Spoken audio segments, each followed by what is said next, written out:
एक पल के लिए सोचिए कि आपकी आत्मा ने आपके पैदा होने से पहले ही आपके परिवार को चुन लिया था। ऐसे ही नहीं, बल्कि एक माहिर कलाकार की तरह, बहुत सोच समझकर। आपकी आत्मा ने इस जिंदगी को देखा, आगे आने वाली मुश्किलों को देखा और तय किया, यहीं मैं बड़ी होंगी, यहीं मैं जागृत होंगी। और फिर भी आप यहाँ हैं ये सवाल करते हुए कि आपको ऐसे परिवार में क्यों रखा गया जो एक युद्ध के मैदान जैसा लगता है, ऐसे माहौल में जो आपकी आत्मा को बचाने के बजाय उसे कमजोर करता गया। मैं वहां रही हूं, आप भी वहां रहे हैं। और सच्चाई यह है, एक टॉक्सिक परिवार में पैदा होना कोई सजा नहीं है, यह आपके कर्मों का फल नहीं है, ये एक तोहफा है, एक बहुत बड़ा जिंदगी बदलने वाला, सोच बदलने वाला तोहफा। लेकिन मुझे पता है कि अभी यह ऐसा नहीं लगता, अभी तक नहीं। तो आइए इस रहस्य की गहराई में एक साथ उतरें और अपने दर्द में छिपे गहरे ज्ञान को जानें। टॉक्सिक परिवार आग की तरह होते हैं, वे जलाते हैं, चोट पहुंचाते हैं और निशान छोड़ जाते हैं, लेकिन वे आपको मजबूत भी बनाते हैं। वे आपकी आत्मा को स्टील की तरह तपाते हैं। वे उन भ्रमों को दूर करते हैं जो आपने शायद पाले होंगे कि जिंदगी आसान या निष्पक्ष होती है, और वे आपको इंसान होने की सच्ची, बिना फिल्टर वाली सच्चाई का सामना करने पर मजबूर करते हैं।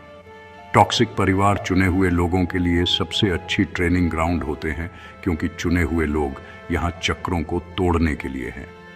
आप यहाँ एक सामान्य जिंदगी जीने के लिए नहीं हैं, आप यहाँ ऊपर उठने के लिए हैं। लेकिन क्यों? आपकी आत्मा ने ऐसे परिवार में पैदा होना क्यों चुना जो इतना टूटा हुआ लगता है? आइए इससे शुरू करें। जिस घर में आप पैदा हुए वह कोई रैंडम नहीं है, यह पैतृक है, यह पीढ़ियों से चला आ रहा है।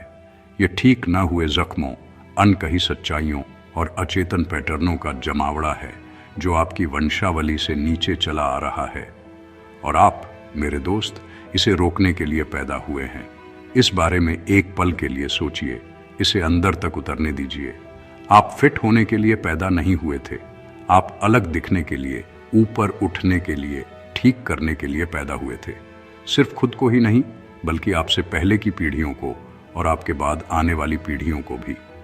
यही आपको चुना हुआ बनाता है। लेकिन यहाँ मुश्किल हिस्सा है, एक चक्र को तोड़ने के लिए आपको उसका अनुभव करना होगा।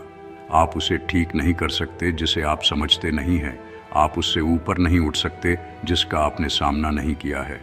और इसलिए आपको तूफान के बीच में रखा गया था, डूबने के लिए नहीं, बल्कि तैरना सीखने के लिए, सहने के लिए नहीं, बल्कि जागृत होने के लिए।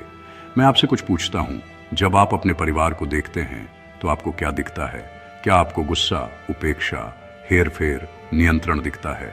और अब गहरा सवाल, आप अपने अंदर वही ऊर्जा कहाँ देखते हैं? क्योंकि सच्चाई यह है कि टॉक्सिक परिवार हमें सिर्फ चोट नहीं पहुंचाते, वे हमें आईना दिखाते हैं। वे हमें अपने उन हिस्सों को दिखाते हैं जिनसे हम डरते हैं। इसलिए यह एक तोहफा है, क्योंकि आपके परिवार के डिस्फंक्शन की आग में आपको खुद को देखने, खुद को ठीक करने, खुद को बदलने का अवसर मिलता है। और जब आप ऐसा करते हैं तो आप पूरी वंशावली को बदल देते हैं। लेकिन दर्द को रोमांटिक न करें, यह न दिखाए कि यह आसान है, यह नहीं है।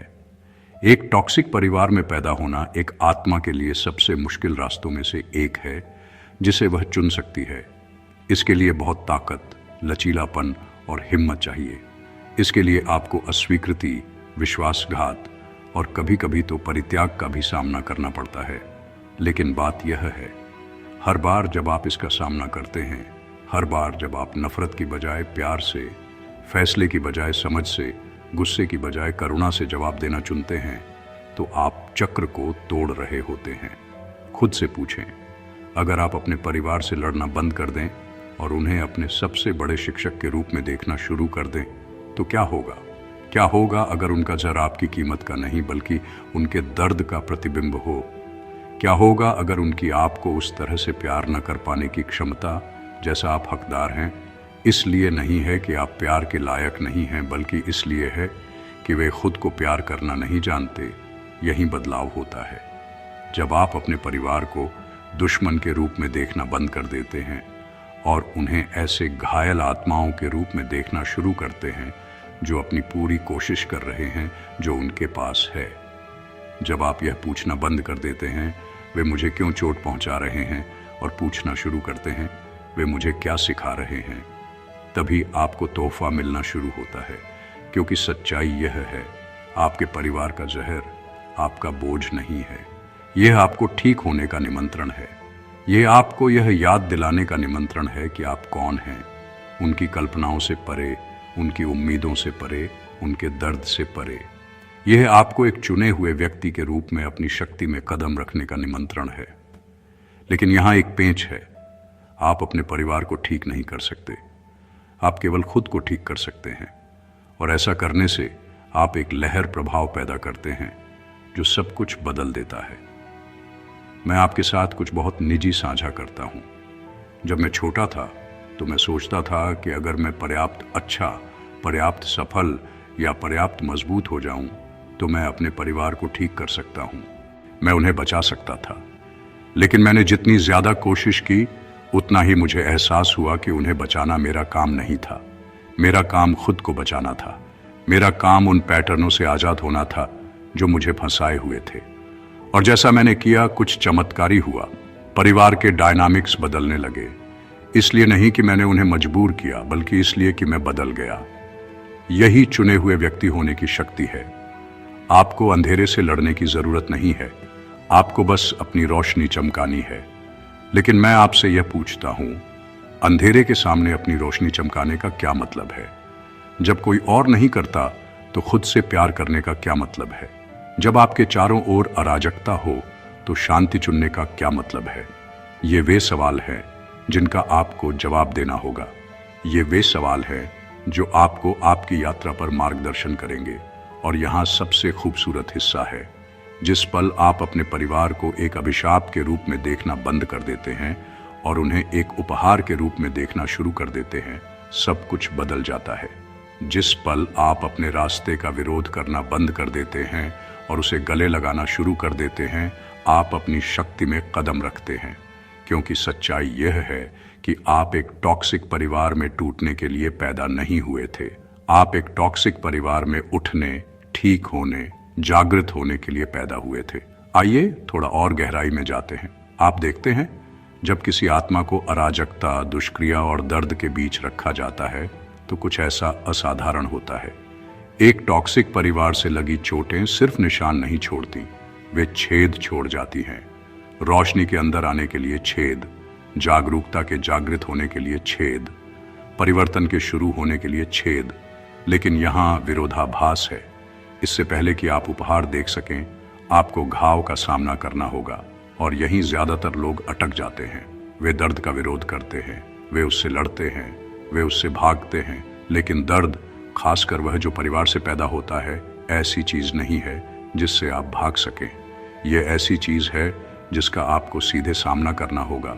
उन जख्मों के बारे में सोचिए जो आप अपने परिवार से लेकर चलते हैं।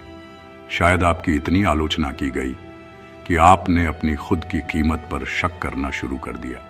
शायद आपको इतनी बुरी तरह से नजरअंदाज किया गया कि आपने यह मानना शुरू कर दिया कि आपकी आवाज मायने नहीं रखती। शायद आपको इतनी तीव्रता से नियंत्रित किया गया कि आप खुद पर भरोसा करना भूल गए। या शायद जिस प्यार की आपको चाहत थी वह शर्तों के साथ दिया गया और आपने प्यार को प्रदर्शन, अनुमोदन या बलिदान से जोड़ना सीख लिया। ये जख्म असल है, वे दर्द देते हैं, वे आपको आकार देते हैं, लेकिन वे आपकी जागृति के लिए उत्प्रेरक भी हैं। क्योंकि हर जख्म एक सीख लेकर आता है, हर निशान एक कहानी लेकर आता है और हर दर्द में विकास की क्षमता होती है। मैं आपसे यह पूछता हूं, जब आप उस दर्द के बारे में सोचते हैं जो आपके परिवार ने आपको दिया है, तो कौन सी भावनाएं उठती हैं? क्या यह गुस्सा है, नाराजगी, उदासी? अब गहरा सवाल, वे भावनाएं आपको अपने बारे में क्या सिखा रही हैं? आप देखते हैं, चुने हुए लोग सिर्फ अपने परिवारों को ठीक करने के लिए नहीं हैं, वे खुद को ठीक करने के लिए हैं। और ठीक होने की प्रक्रिया तब शुरू होती है जब आपको एहसास होता है कि आप पर लगाया गया दर्द आपके बारे में नहीं है, यह उनके बारे में है, उनके जख्म, उनके डर, उनकी सीमाएं। लेकिन कहीं ना कहीं आपने इसे अंदरूनी बना लिया, आपने इसे अपने बारे में बना लिया, आपने उनके दर्द को अपना मान लिया। यहीं से काम शुरू होता है। अपने आप को उस कहानी से अलग करने का काम जो आपके परिवार ने आपके लिए लिखी है, अपनी पहचान, अपनी कीमत, अपनी शक्ति को फिर से पाने का काम। लेकिन कैसे? उन जख्मों से कैसे ठीक हों जो इतने गहरे हैं कि वे आपके डीएनए का हिस्सा लगते हैं? उन पैटर्नों से कैसे आजाद हों जो पीढ़ियों से चले आ रहे हैं? यह जागरूकता से शुरू होता है। यह जागरूकता कि आपके परिवार ने आपके साथ जैसा व्यवहार किया वह आपके मूल्य का प्रतिबिंब नहीं है। यह जागरूकता कि उनका जर आपकी नियति नहीं है। यह जागरूकता कि आप यहाँ चक्र को दोहराने के लिए नहीं हैं, आप इसे समाप्त करने के लिए हैं। लेकिन जागरूकता सिर्फ पहला कदम है। असली परिवर्तन तब होता है जब आप जिम्मेदारी लेना शुरू करते हैं, उनके कार्यों के लिए नहीं बल्कि अपनी चिकित्सा के लिए। मैं आपके साथ कुछ गहरा साझा करता हूं। जिस पल आप अपने परिवार के बदलने का इंतजार करना बंद कर देते हैं, जिस पल आप उनके माफी मांगने, आपको मान्य करने, आपको उस तरह से प्यार करने का इंतजार करना बंद कर देते हैं जैसा आप हकदार हैं, वही पल है जब आप खुद को आजाद करते हैं। क्योंकि यहाँ कड़वी सच्चाई है, कुछ लोग कभी नहीं बदलेंगे, कुछ जख्मों को कभी स्वीकार नहीं किया जाएगा, कुछ माफी कभी नहीं आएगी। और यह ठीक है। आपकी चिकित्सा उन पर निर्भर नहीं करती, आपकी चिकित्सा आप पर निर्भर करती है। खुद से पूछें, अपने परिवार को माफ करना कैसा लगेगा? इसलिए नहीं कि वे इसके लायक हैं, बल्कि इसलिए कि आप शांति के लायक हैं। गुस्सा, नाराजगी, कड़वाहट छोड़ना कैसा लगेगा? इसलिए नहीं कि यह उनके व्यवहार को माफ करता है, बल्कि इसलिए कि यह आपको इसका बोझ उठाने से आजाद करता है। माफी भूलने के बारे में नहीं है, यह माफ करने के बारे में नहीं है, यह कहने के बारे में है, मैं अब आपके कार्यों को मुझे परिभाषित नहीं करने दूंगा। मैं अब आपके दर्द को अपना दर्द नहीं बनने दूंगा। मैं अब आपके जहर को मेरी जिंदगी को निर्धारित नहीं करने दूंगा। और यही उपहार स्पष्ट हो जाता है, क्योंकि जैसे जैसे आप ठीक होते हैं, आप जागृत होते हैं। जैसे जैसे आप दर्द छोड़ते हैं, आप अपनी शक्ति को याद करते हैं। जैसे जैसे आप अपने परिवार के पैटर्नों से आजाद होते हैं, आप अपने पूरे रूप में कदम रखते हैं। लेकिन इसे मीठा न करें, यह एक गंदी प्रक्रिया है। चिकित्सा रैखिक नहीं है, जागृति आसान नहीं है। ऐसे दिन आएंगे जब आपके परिवार के डिस्फंक्शन का बोझ असहनीय लगेगा। ऐसे पल आएंगे जब आप सवाल करेंगे कि क्या आप चक्र को तोड़ने के लिए पर्याप्त मजबूत हैं। और उन पलों में मैं चाहता हूं कि आप यह याद रखें, आपको इसके लिए चुना गया था। इसलिए नहीं कि यह आसान है, बल्कि इसलिए कि आप सक्षम हैं। इसलिए नहीं कि आप पीड़ित होने के लायक हैं, बल्कि इसलिए कि आप यहाँ पीड़ा को शक्ति में, दर्द को उद्देश्य में, जख्मों को ज्ञान में बदलने के लिए है। मुझसे पूछे, क्या होगा अगर जिन चीज़ों को आप अपनी कमजोरियां मानते हैं, आपके परिवार द्वारा छोड़े गए निशान, वास्तव में आपकी सबसे बड़ी ताकतें हैं? क्या होगा अगर अस्वीकृति ने आपको आत्म प्रेम सिखाया? क्या होगा अगर उपेक्षा ने आपको स्वतंत्रता सिखाई? क्या होगा अगर दर्द ने आपको करुणा सिखाई? यही चुने हुए लोगों का रसायन है। हम उस अंधेरे को लेते हैं जिसमें हम पैदा हुए थे और उसे रोशनी में बदल देते हैं। हम उस दर्द को लेते हैं जो हमें दिया गया था और उसे उद्देश्य में बदल देते हैं। हम उन चक्रों को लेते हैं जो हमें विरासत में मिले थे और उन्हें मुक्ति में बदल देते हैं। सिर्फ अपने लिए ही नहीं, बल्कि उन सभी के लिए जो हमारे बाद आते हैं। क्योंकि बात यह है, आपकी चिकित्सा सिर्फ आपके बारे में नहीं है। जब आप ठीक होते हैं तो आप अपनी पूरी वंशावली को ठीक करते हैं। जब आप आजाद होते हैं तो आप दूसरों को दिखाते हैं कि स्वतंत्रता संभव है। जब आप अपनी शक्ति में कदम रखते हैं तो आप दूसरों को अपनी शक्ति में कदम रखने की अनुमति देते हैं। इसलिए टॉक्सिक परिवार एक तोहफा है, इसलिए नहीं कि दर्द उचित है, बल्कि इसलिए कि दर्द का एक उद्देश्य है, और वह उद्देश्य है जागृति। तो मैं आपसे यह पूछता हूं, अगर आपको पता होता कि आपके परिवार का जड़ ही वह चीज है जो आपको बदलने की ओर ले जाएगी, तो आप इसे अलग तरह से कैसे देखते? अगर आपको पता होता कि हर जख्म बढ़ने का एक निमंत्रण है, तो आप उस पर कैसे प्रतिक्रिया करते?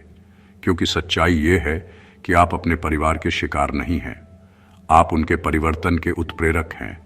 आप उनके पैटर्नों को दोहराने के लिए नहीं हैं, आप उन्हें तोड़ने के लिए हैं। आप उनके दर्द से परिभाषित होने के लिए नहीं हैं, आप उसे पार करने के लिए हैं, और यही मेरे दोस्त तोहफा है। अब जब हमने दर्द के पीछे छिपे उद्देश्य को जान लिया है, तो आइए आगे के रास्ते पर चलते हैं, क्योंकि सच्चाई यह है कि यह जानना कि आप एक चुने हुए व्यक्ति हैं पर्याप्त नहीं है। यह जानना कि आपका टॉक्सिक परिवार एक उपहार था, यात्रा को अपने आप आसान नहीं बनाता। असली काम तब शुरू होता है जब आप अपने जीवन और अपनी चिकित्सा की जिम्मेदारी लेने का फैसला करते हैं। असली परिवर्तन तब होता है जब आप आजाद होने का चुनाव करते हैं, सिर्फ शारीरिक रूप से ही नहीं, बल्कि भावनात्मक रूप से, मानसिक रूप से और आध्यात्मिक रूप से भी। मैं आपसे कुछ पूछता हूं, स्वतंत्रता का आपके लिए क्या मतलब है? उस तरह की स्वतंत्रता नहीं जो रिश्ते तोड़ने या दूर जाने से आती है, वह सिर्फ ऊपरी सतह है। मेरा मतलब है सच्ची स्वतंत्रता, ऐसी स्वतंत्रता जहां आप उनके शब्दों, उनके कार्यों, उनके फैसलों पर प्रतिक्रिया नहीं करते। ऐसी स्वतंत्रता जहां उनकी राय आपको नियंत्रित नहीं करती, उनका विकार आपको परिभाषित नहीं करता और उनका जर आपको सीमित नहीं करता। यह मुक्ति का मार्ग है, और यह एक ही शक्तिशाली निर्णय से शुरू होता है। अपने परिवार की प्रतिक्रिया में जीना बंद करने और अपनी सच्चाई के साथ जीना शुरू करने का निर्णय। लेकिन आजाद होने की बात यह है, यह भागने के बारे में नहीं है।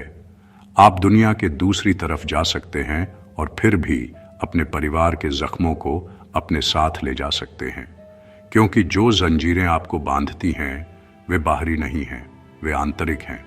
वे विश्वास हैं जिन्हें आपने अंदरूनी बना लिया है, वे पैटर्न हैं जो आपको विरासत में मिले हैं, वे कहानियां हैं जो आपने खुद को बताई हैं कि आप कौन हैं और आपकी कीमत क्या है। तो इस रास्ते पर पहला कदम जागरूकता है, उन पैटर्नों, विश्वासों और कहानियों की जागरूकता जो आपको फंसाए हुए हैं। खुद से पूछें, मेरे परिवार के कौन से पैटर्न मैं अनजाने में अपनी जिंदगी में दोहरा रहा हूं? मैंने उनके शब्दों या कार्यों से अपने बारे में कौन से विश्वास विरासत में पाए? मैं खुद को कौन सी कहानियां बता रहा हूं कि मैं कौन हूं उनके व्यवहार के कारण? उदाहरण के लिए, शायद आप ऐसे परिवार में बड़े हुए जहां प्यार सशर्त था, तभी दिया जाता था जब आप कुछ हासिल करते या उनकी उम्मीदों पर खरे उतरते, और अब आप खुद को लगातार परफेक्शन के लिए प्रयास करते हुए, बाहरी मान्यता का पीछा करते हुए पाते हैं, यह मानते हुए कि आपकी कीमत आपकी उपलब्धियों से जुड़ी है। या शायद आप ऐसे परिवार में बड़े हुए जहां आपकी आवाज़ मायने नहीं रखती थी, जहां आपकी भावनाओं को खारिज कर दिया जाता था, आपके विचारों को नज़रअंदाज कर दिया जाता था, और अब आप खुद को बोलने से डरते हुए, अपनी अंतर्ज्ञान पर शक करते हुए, अपनी सच्चाई को दबाते हुए पाते हैं। ये पैटर्न, विश्वास और कहानियां वे जंजीरें हैं जो आपको आपके परिवार के जर से बांधे रखती हैं, और जब तक आप उन्हें पहचान नहीं लेते तब तक आप उनसे आज़ाद नहीं हो सकते। लेकिन जागरूकता सिर्फ शुरुआत है। अगला कदम चिकित्सा है, और चिकित्सा खुद को ठीक करने के बारे में नहीं है। यह उन घावों से पहले आप कौन थे ये याद रखने के बारे में है। यह कंडीशनिंग की परतों को छीलने, कहानियों को हटाने और आप कौन हैं इस सच्चाई से फिर से जुड़ने के बारे में है। मैं आपके साथ कुछ साझा करता हूँ। चिकित्सा रैखिक नहीं है, यह गंदी है, यह असहज है, यह सब कुछ भूलने की प्रक्रिया है जो आपने अपने बारे में सोचा था, और ज़मीन से फिर से निर्माण करने की प्रक्रिया है। और इसके लिए 3 चीज़ों की ज़रूरत होती है: आत्म प्रेम, आत्म करुणा और आत्म अनुशासन। आत्म प्रेम नींव है, यह खुद को चुनने का कट्टरपंथी कार्य है, तब भी जब कोई और नहीं करता। यह आपकी ज़रूरतों, आपकी सीमाओं और आपके मूल्य का सम्मान करने का अभ्यास है, चाहे आपके परिवार ने आपके साथ कैसा भी व्यवहार किया हो। यह एहसास है कि आप पर्याप्त हैं, जैसे हैं वैसे ही, किसी को कुछ भी साबित करने की ज़रूरत नहीं है। लेकिन आत्म प्रेम हमेशा आसान नहीं होता, खासकर जब आपको यह विश्वास करने के लिए कंडीशन किया गया हो कि आप अयोग्य हैं। यहीं आत्म करुणा काम आती है। आत्म करुणा वह कोमल आवाज़ है जो कहती है, दर्द महसूस करना ठीक है, गुस्सा महसूस करना ठीक है, सब कुछ ठीक ना होना ठीक है। यह याद दिलाती है कि चिकित्सा एक यात्रा है, मंजिल नहीं, और आपको इसे पूरी तरह से करने की ज़रूरत नहीं है। और फिर आत्म अनुशासन है, क्योंकि ईमानदारी से कहें तो चिकित्सा बहुत मेहनत का काम है। इसके लिए आपको हर दिन खुद के लिए मौजूद रहना पड़ता है, तब भी जब यह असहज हो, तब भी जब यह दर्दनाक हो, तब भी जब ऐसा लगे कि कुछ नहीं बदल रहा है। इसके लिए आपको ऐसे चुनाव करने पड़ते हैं जो आपके उच्चतम स्व के साथ संरेखित हों, तब भी जब पुराने पैटर्न आपको वापस बुला रहे हों। मैं आपसे यह पूछता हूँ, आपकी ज़िंदगी कैसी लगेगी अगर आप हर दिन ऐसे जीते जैसे आप प्यार, सम्मान और खुशी के योग्य हों? आप क्या चुनाव करेंगे? आप क्या सीमाएं तय करेंगे? आप किन रिश्तों को छोड़ेंगे? क्योंकि यही आज़ाद होने का सार है। यह आपके परिवार को बदलने के बारे में नहीं है, यह खुद को बदलने के बारे में है। यह उस भूमिका से बाहर निकलने के बारे में है जो उन्होंने आपको दी थी, और आप कौन हैं इस सच्चाई में कदम रखने के बारे में है। लेकिन यहाँ गहरा सच है, आज़ाद होने का मतलब अपने परिवार को छोड़ देना नहीं है। इसका मतलब उनसे संबंध तोड़ना या उनसे बात करने से मना करना नहीं है, जब तक कि आपकी भलाई के लिए यह वास्तव में ज़रूरी न हो। आज़ाद होने का मतलब उनकी ऊर्जा, उनकी उम्मीदों, उनकी कहानियों से अलग होना है। इसका मतलब उन्हें पूर्णता के स्थान से प्यार करना है, न कि दायित्व से। इसका मतलब उन्हें वैसे ही देखना है जैसे वे हैं, दोषपूर्ण, घायल, अपूर्ण इंसान, और उनके दर्द से ऊपर उठना चुनना है, बजाय इसके कि आप उसमें डूब जाएं। और यहाँ सबसे खूबसूरत हिस्सा है, जैसे जैसे आप ठीक होते हैं, आप एक आईना बन जाते हैं। आप अपने परिवार को दिखाते हैं कि क्या संभव है। आप उन्हें दिखाते हैं कि परिवर्तन संभव है, कि स्वतंत्रता संभव है, कि प्यार संभव है। आप शायद उन्हें कभी यह कहते हुए न सुने, लेकिन आपकी चिकित्सा उन्हें प्रेरित करेगी।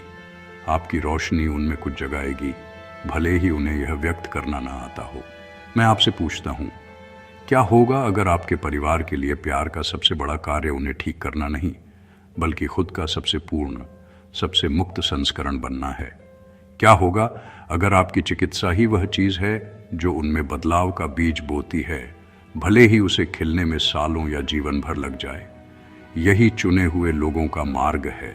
यह आसान मार्ग नहीं है, यह ग्लैमरस मार्ग नहीं है, लेकिन यह उद्देश्य का मार्ग है, परिवर्तन का मार्ग है, मुक्ति का मार्ग है।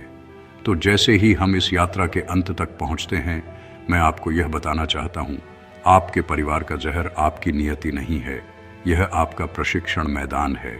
यह वह आग है जो आपको गढ़ती है, यह वह मिट्टी है जिसमें आपकी आत्मा बढ़ती है। और हर बार जब आप इससे ऊपर उठना चुनते हैं, हर बार जब आप ठीक होना चुनते हैं, हर बार जब आप उनके विकार के सामने खुद से प्यार करना चुनते हैं, तो आप एक चुने हुए व्यक्ति के रूप में अपने उद्देश्य को पूरा कर रहे होते हैं। आप गलती से टॉक्सिक परिवार में पैदा नहीं हुए थे। आप इसमें इसलिए पैदा हुए थे क्योंकि आप इसे पार करने के लिए पर्याप्त मजबूत थे, क्योंकि आप इससे सीखने के लिए पर्याप्त बुद्धिमान थे, क्योंकि आप इसे ठीक करने के लिए पर्याप्त बहादुर थे। और जब आप इस रास्ते पर चलते हैं तो याद रखें, आप अकेले नहीं हैं। लाखों चुने हुए लोग बाहर हैं, ठीक आपकी तरह, चक्रों को तोड़ रहे हैं, जख्मों को ठीक कर रहे हैं और अपनी नियति को फिर से लिख रहे हैं। साथ मिलकर हम एक नई दुनिया बना रहे हैं, ऐसी दुनिया जहां प्यार, करुणा और सच्चाई बुनियाद है। तो खुद से एक आखिरी सवाल पूछें, यदि आप एक चुने हुए व्यक्ति के रूप में अपनी भूमिका को पूरी तरह से अपनाते, यदि आप अपनी शक्ति में पूरी तरह से कदम रखते, तो आप किस तरह का जीवन बनाते?